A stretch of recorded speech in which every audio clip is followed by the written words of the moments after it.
ગાય ભેંસના દૂધમાંથી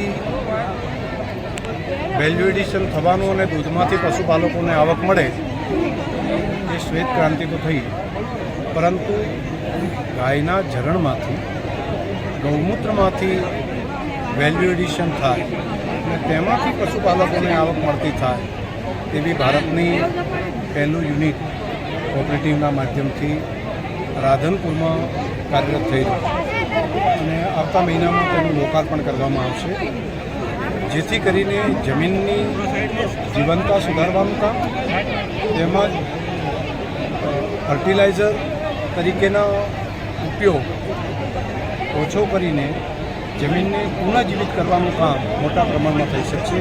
આ એક મોટી ક્રાંતિ પશુપાલનના વ્યવસાયની અંદર થઈ રહી છે. 100 વર્ષ પહેલાં દૂધ વેચવાનો જ્યારે વાત આવતી ત્યારે લોકો કહેતા કે દૂધ ન વેચી શકાય, દૂધમાંથી શું થઈ શકે.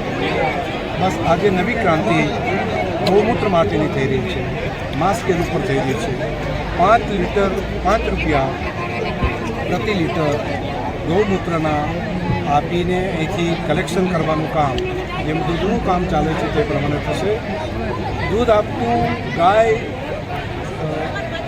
બીજા બિયાણ વચ્ચે બંધ થઈ જાય છે તો પણ ગૌમૂત્ર આપવાનું તો કન્ટિન્યુ ચાલુ રહેશે. હવે ખેડૂતને રોજે રોજ એની આવક મળશે. ટોટલ જે આવક મળે છે એની સાથે ગોબર અને ગૌમૂત્ર બંનેની જો કલેક્ટિવ કરીએ તો 40%થી વધારાની આવક એક્સ્ટ્રા એક આ બંને દ્વારા આપણે દૂધ સિવાયની પણ ઇન્કમ કરી શકીએ. દૂધ દિવસ નિમિત્તે બહેનોનો ઉત્સાહ એ અદ્ભુત છે.